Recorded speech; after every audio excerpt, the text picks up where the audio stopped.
Buenos días muchachos, vamos a continuar con las clases virtuales. Vamos a ir al tema 3 de cuarto de secundaria. No te olvides, colocas la fecha, ¿no? Vamos a trabajar hoy día lo que es la unificación italiana. Este mapita tú lo puedes encontrar en internet, ¿ya? Si vas a copiar la clase, ¿no? Lo puedes buscar, descargar en internet, mapa de la unificación italiana, ¿ya? Ahora muchachos, nosotros recordamos un poquito que Italia como tal, como la conocemos hoy, no existía en la antigüedad. Era un conjunto de estados independientes, ¿no? Estados como por ejemplo Lombardía, Parma, Modena, Sicilia, ¿no? Eran muchos estados. Recordemos que en el siglo XVI incluso dos países importantes, ¿no? Que era la potencia de España con Francia, se van a pelear precisamente por los estados italianos, ¿no? Recordemos a Carlitos V, ¿no? Quien se va a pelear con Francisco I por los estados italianos, precisamente por la ubicación perfecta que tiene. Está rodeada del mar Mediterráneo, el mar más importante del comercio. Entonces, ya para el siglo XX, nosotros vamos a hablar de que estos estados se van a unir en un solo país como lo conocemos hoy, con una capital que es la ciudad de Roma, ¿no? Entonces, cuando hablamos de la unificación italiana, vamos a decir origen, el reino de Piamonte, Cerdeña.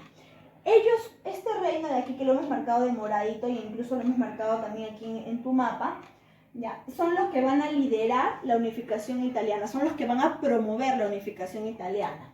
Como resultado vamos a encontrar al rey Víctor Manuel II. Y aquí encontramos de repente que en este proceso de unificación se van a unir dos clases sociales que antes habían sido antagónicas y que nosotros por el contexto de toda la historia sabemos que son antagónicas, la burguesía y el proletariado, pero sin embargo en este proceso de unificación se van a unir. ¿Para qué? Para luchar contra los dominadores extranjeros, como ¿quién es MIS? Como Austria. Austria va a ser su principal opositor y con quien se van a enfrentar en grandes batallas. Los estados papales que se niegan a tener que obedecer a un rey, ¿no? A no ser independientes como lo conocemos en la actualidad. Y a la aristocracia. ¿La aristocracia de dónde? De Austria precisamente. ¿Por qué? Porque pues ellos tenían la mayor cantidad de estados le pertenecían a Austria. ¿Desde cuándo, Miss? ¿Por qué? Recordemos el Congreso de Viena, el mapa de 1815, que es el máximo aporte de la restauración europea. Entonces, desde ese momento, cuando ellos crean el mapa de 1815, Austria se quedó con territorios como Lombardía y Véneto, donde se encuentra Venecia, ¿no? Entonces, por eso se va a empezar el enfrentamiento. ¿Ya? ¿Quién va a apoyar en este proceso de guerra? Francia. ¿Por qué razón? Porque Francia va a ser uno de los países, recordemos, perjudicados en el contexto de la restauración europea. Francia es donde van a liderar las revoluciones liberales, ¿no? Y de la revolución liberal de 1848 es donde sobresale Napoleón III, precisamente. Y es él quien va a ayudar en este proceso de unificación. Así como también va a intervenir en el proceso de unificación alemana, que bueno, ahí no le va a ir muy bien y nosotros vamos a ver esto la siguiente semana. Ahora, para que esto, digamos, se lograra, vamos a encontrar a grupos revolucionarios. Las sociedades secretas, una de ellas va a ser el grupo llamado Carbonería, ¿ya? Donde van a buscar la libertad política. Ellos, por ejemplo, fueron creados a la muerte de Napoleón Bonaparte en la ciudad de Nápoles y van a ser conformados en su mayoría por la alta burguesía, ¿ya? Los neoguelfos, que van a buscar formar también una confederación de estados, pero ellos sí querían que esta confederación de estados esté bajo el mandato del Papa, ¿no? Entonces digamos que ahí sí van a haber ciertos conflictos. No nos vamos a olvidar que aquí las diéresis, ¿ya muchachos? ¿Ya? Y carbonería. Ahí está. Ahora, en personajes independientes vamos a encontrar a grandes ideólogos. De este personaje en algún momento lo mencionamos, ¿no? Él va a fomentar y va a cumplir un papel muy importante en este proceso de unificación porque él es quien va a promover la sociedad secreta llamada la Joven Italia, ¿ya? Y vamos a encontrar a Camilo Benso, conocido también como el Conde de Cavour o Conde Cavour. Él va a ser miembro del periódico Segundo Resurgimiento. Él va a participar en todo el proceso de unificación italiana y ahorita más adelante vamos a ver en el proceso de guerras cómo participa, cómo logra tener grandes aliados, incluso se va a unir con Inglaterra, con Garibaldi, aunque en algún momento se va a oponer también a las decisiones que van a tomar ellos, ¿no? Eso lo vamos a ver en el proceso de independencia. ¿Ya muchachos? No nos olvidemos, ¿ya? Las mayúsculas, ¿ya? Aquí burguesía, Napoleón, Carbonería, las diéresis, ¿ya? Confederación, política, dirección, periódico, ¿ya? Entonces, los puntos finales, las mayúsculas. Bueno, muchachos, vamos a ver entonces ahora las guerras de independencia. Vamos a continuar entonces ahora con las guerras de independencia. Vamos a encontrar dos periodos de guerra, ¿ya? La primera guerra que va a durar de 1848 a 1849 y la segunda que va a durar de 1859 hasta 1861. Sin embargo, hay que tener en cuenta que la última anexión de esta unificación italiana se va a dar en el año 1870, que ahorita lo vamos a mencionar, que precisamente es lo que está marcado con naranja y que corresponde a lo que hoy actualmente conocemos como Roma, ¿no? Ahora, esta primera guerra de independencia va a enfrentarse aquí el reino de Cerdeña, ¿no? Que está aquí, con sus aliados, que en este caso eran los estados papales, ¿no? Alguna parte de la aristocracia, con Austria. Recordemos que Austria va a ser un principal enemigo precisamente porque cuando a la muerte de Napoleón y se da el desarrollo del Congreso de Viena, Austria fue el principal, digamos que beneficiado con los estados italianos, al extremo que en Parma, Modena, Toscana reinaban príncipes austriacos, ¿no? Entonces, en esta primera guerra vamos a encontrar dos batallas importantes, la batalla de Custoza y la batalla de Bicocca. En la batalla de Custoza, el reino de Cerdeña y sobre todo el reino de Piamontes, recordemos que en la unificación, esto que está de morado marcado aquí, el reino de Piamonte, Cerdeña son los que lideran. El reino Piamontés va a haber tomado Lombardía. En esta batalla de Custoza, Austria derrota al reino de Cerdeña y los hace retirarse. Es más, ellos que habían avanzado a Lombardía van a tener que retroceder, razón por la cual se considera una victoria para los austriacos. No obstante, se van a enfrentar en la batalla de Bicocca, donde nuevamente el ejército austriaco demuestra su superioridad. Y aquí es donde se hacen ellos firmes a que se cumpla lo acordado en el Congreso de Viena, donde Austria tenía pues la mayor cantidad de los estados italianos. Entonces, ambas batallas van a significar derrota para Cerdeña. En Cerdeña, ¿ya? Y en el reino, digamos, el reino completo, el reino de Piamonte, Cerdeña, primaba el gobierno de Víctor Manuel II. ¿Qué es lo que él va a tener que, digamos, cambiar para que pueda llevarse una victoria de toda esta guerra de independencia? Primero va a reforzar su ejército, va a estabilizar el régimen constitucional, que es lo que ellos buscaban, y van a entrevistarse con los grandes aliados que ellos van a tener. Yo te mencioné hace un momento, ¿no?, que uno de sus grandes aliados va a ser Francia, que en este caso estaba gobernado por Napoleón III. Recuerda que él toma el poder al terminar la Revolución Liberal de 1848. Entonces, Víctor Manuel, Napoleón III y el conde Cavour son los que van a reunirse en esta entrevista de Plombières. ¿Cuál es su único objetivo de esta entrevista? Una guerra común contra Austria. Recuerda que nadie hace nada de gratis, como podríamos decirlo en un lenguaje coloquial. Francia decide ayudar, ¿no?, por una simple razón: quería territorios. ¿Qué territorios va a pedir Francia? Saboya y Niza, que lo tenemos aquí marcado con rojito, y que en tu mapa en la leyenda dice, ¿no?, territorio cedido, ¿no?, a Francia. Entonces, Francia dice, yo te voy a ayudar, Napoleón III, cuenta conmigo, vas a contar con mi apoyo, pero eso sí, al triunfo de que nosotros logremos, yo exijo, quiero Niza y Saboya. Y así se va a desarrollar. Entonces, esta primera guerra de independencia, tengan claro que fue victoria austriaca. Hasta aquí vamos a tener en cuenta las tildes, no te olvides, ¿ya? Aquí vamos a poner reforzó, ejército, estabilizó, los puntos finales, mayúsculas al iniciar, no te olvides. Napoleón, nombres propios, mayúsculas, común, ¿no? Ahí está. Ahora, vamos a pasar a esta segunda guerra de independencia. Aquí ya encontramos al reino de Piamonte, Cerdeña firme, fuerte, con el apoyo de los franceses. Nuevamente contra Austria. El detalle es que aquí vamos a encontrar dos batallas importantes, Magenta y Solferino.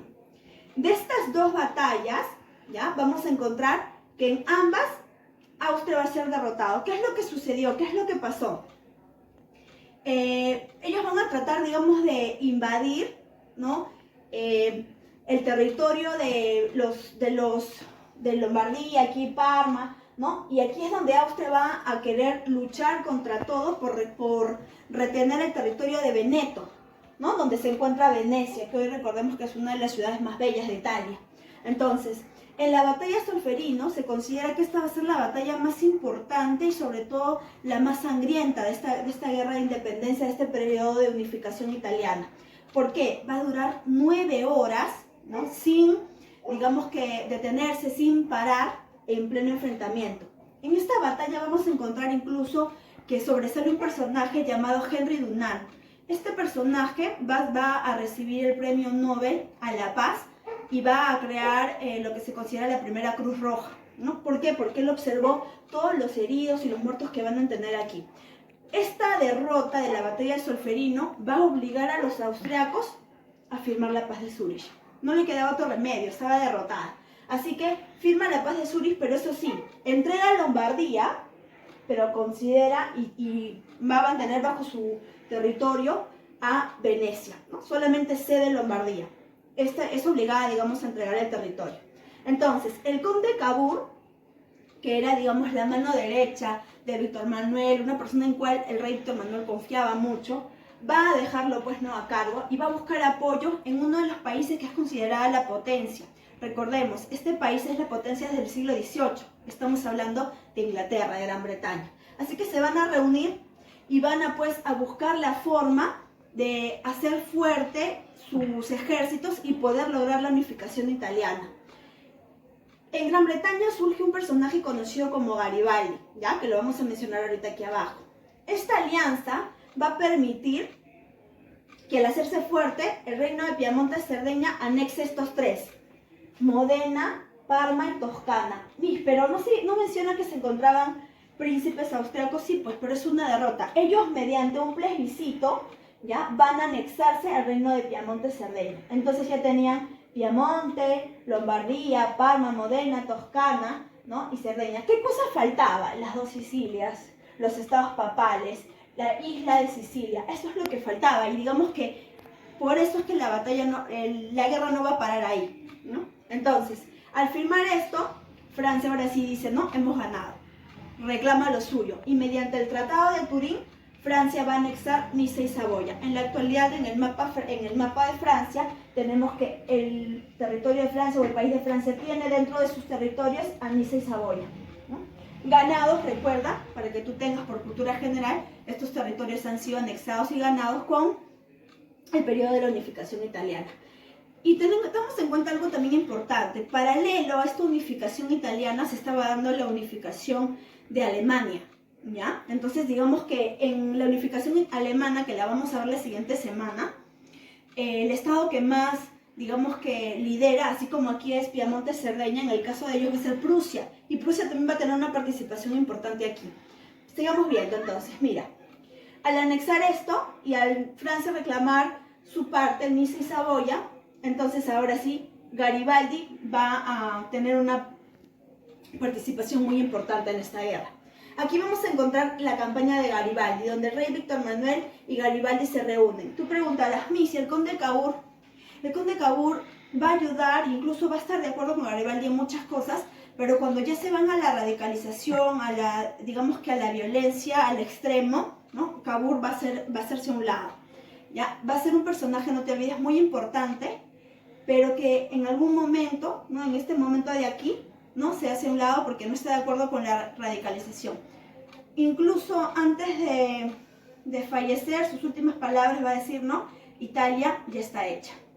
Entonces, aquí en esta campaña vamos a encontrar un acontecimiento muy importante considerada la campaña de los 1000, donde encontramos aquí que Garibaldi, ¿no? Con todo su ejército inglés, se va a apoderar de Sicilia, Nápoles y las dos Sicilias. ¿Por qué? Porque cuando ellos se están enfrentando y se apoderan de Parma, Modena y Toscana, las dos Sicilias, digamos que van a ser las rebeldes, ellas van a afianzar la unión que tenían con Austria. Ellos no querían aceptar la unificación y van a más bien a firmar el nexo que tenían con los austriacos. Entonces, por eso es que Garibaldi con todo el ejército van a invadir, van a tomar y van a lograr apoderarse de ellas. Por eso decimos que aquí este acontecimiento es importante, la campaña es de los 1000.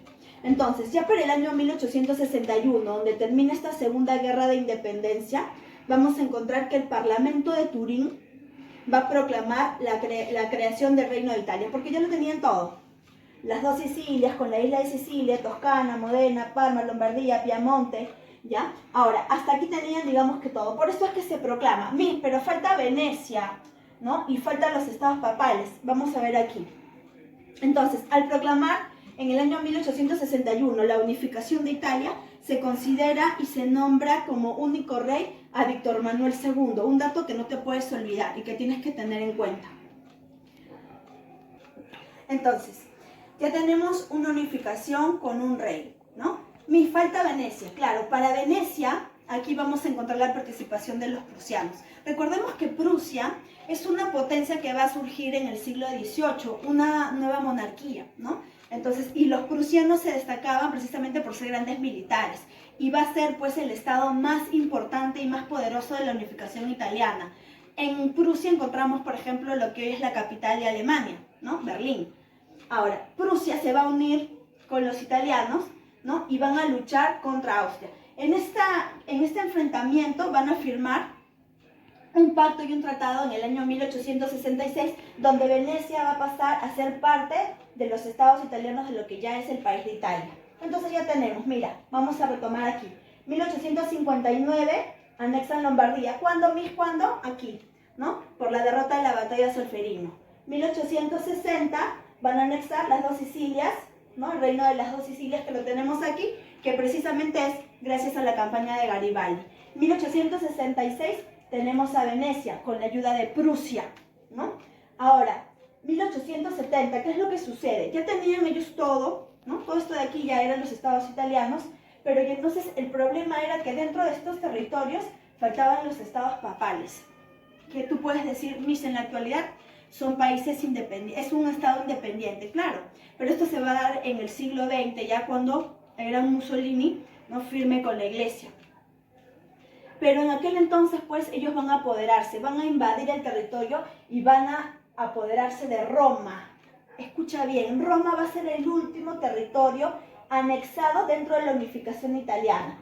Cuando ellos anexan Roma, los papas se van a oponer, pues ya este conflicto se le llama la cuestión romana. Último estado entonces en anexarse va a ser Roma en el año 1870. Víctor Manuel lo invade, lo anexa y la nombra capital de Italia. Entonces ya tenemos un nuevo país, que es el país de Italia, con un rey llamado Víctor Manuel y con su capital Roma, como lo tiene en la actualidad. Ya después, en el siglo XX, pasan a ser ellos independientes gracias a Mussolini. ¿Qué más tenemos en nuestro mapa? En el año 1920, siglo XX ya, ¿no es cierto? Vamos a tener aquí que se va a anexar territorios de Tirol e Istria, ¿no? ¿Quién es el reino que lidera? Piamonte, Cerdeña, y lo que tenemos de rojito son los territorios que se les entregó a Francia. Entonces, vamos a ver aquí, no te vayas a olvidar. Mayúscula porque son nombres propios, ya, Lombardía, anexó, Turín, mayúsculas, tildes, no te olvides por favor, tenemos otra tilde por aquí, Turín, ¿no es cierto? Proclamó creación, ya está. Entonces, aquí tenemos nosotros toda la información importante de la guerra de unificación.